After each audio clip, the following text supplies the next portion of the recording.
Assalamualaikum warahmatullahi wabarakatuh. Salam, Om Swastiastu, Namo Buddhaya, salam kebajikan untuk kita semua. Halo semua, selamat datang di Resensi Ulasan Karya Sastra. Saya Ratna Juwita. Hari ini saya ingin mengajak Anda membedah sebuah karya yang tidak hanya dibaca, tapi juga dirasakan dampaknya hingga hari ini. Salah Asuhan karya Abdul Muiz. Mengapa karya ini dianggap sebagai pendobrak zaman? Mari kita telusuri bersama. Berjudul Salah Asuhan, penulis Abdul Muiz, terbit pada tahun 2009, penerbit PT Balai Pustaka, Kota Terbit Jakarta, cetakan ke-39 dan nomor ISBN 97940706445.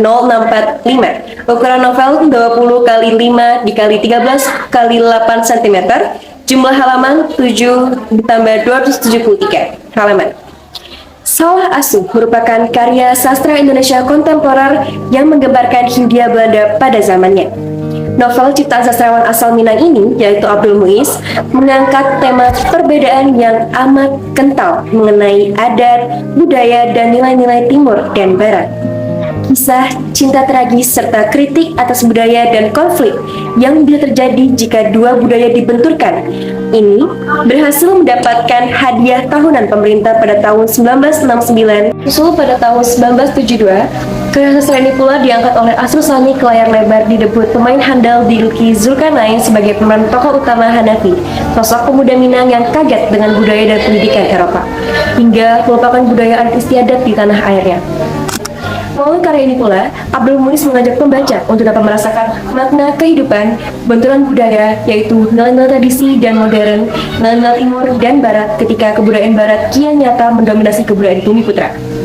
Seperti kalimat yang menggelitik kita dalam novel ini, Kipling, seorang pujangga Inggris, timur tinggal timur, barat tinggal barat, dan tidaklah keduanya akan menjadi satu.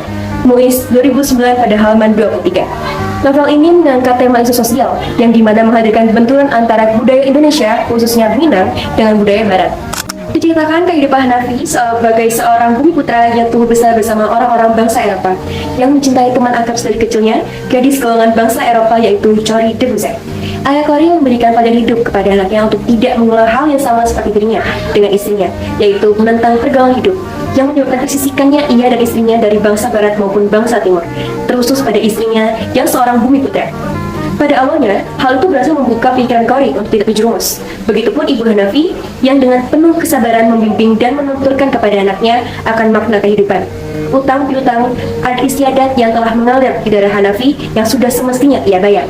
Diikuti dengan setengah hati, Hanafi pun dengan sifat congkaknya mau tidak mau menuruti kehendak ibunya itu.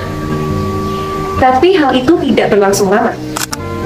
Puncaknya, ketika ada sebuah kejadian yang menyebabkan ia mesti kembali ke ibu kota, Betawi, di tempat di mana ia akan bertemu kembali dengan sang pelipur lara, Corrie de Bussert.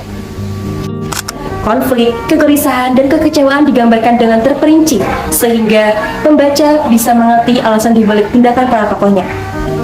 Karya Abdul Muiz, Salah Asuhan, yang ia selesaikan ketika dilarang berpolitik dan diasingkan ke Garut, namun ia berhasil membawa corak baru dalam sastra modern di Indonesia. Novel yang banyak diulas ini sudah dicetak ulang sebanyak 39 kali dan juga sudah diterjemahkan dalam bahasa Inggris dengan judul Never the Twin dan diterbitkan oleh Lontar Foundation. Selain itu, bahasa yang digunakan dalam novel ini ada beberapa ungkapan menunjukkan pengaruh bahasa Melayu pada awal abad ke-20, sehingga memberikan nuansa khas yang membedakan novel ini dari karya sastra modern serta menjadi daya tarik tersendiri karena pembaca mengetahui bahasa Indonesia pada masa awal perkembangannya. Menariknya lagi, ada beberapa kalimat yang menggunakan bahasa Belanda dengan terjemahan di bawahnya, yang menjadikan pembaca jadi mengenal dan belajar sedikit bahasa asing tersebut. Secara keseluruhan, novel ini sangat relevan untuk dibaca pada semua kalangan. Isu dan kritik sosial mengenai yang dibungkus melalui cerita cinta, pengorbanan, dan perjalanan hidup tidak lain ingin menegaskan bahwa masing-masing budaya memiliki keunggulannya sendiri, tidak berbeda derajat dengan satu sama lain, dan ungkapan di mana bumi dipijak, disitulah langit dijunjung, sangat relevan dengan kehidupan modern saat ini. Penguatan karakter, pentingnya kesadaran akan penguatan identitas diri dan budaya supaya dapat menjamin keberlangsungan adat dan budaya sebuah bangsa. Melalui ilustrasi yang ada di dalam novel ini menambah kesan estetis tercermin dalam novel ini. Demikianlah sesi saya. Terima kasih atas perhatiannya. Saya ucapkan wassalamualaikum warahmatullahi wabarakatuh.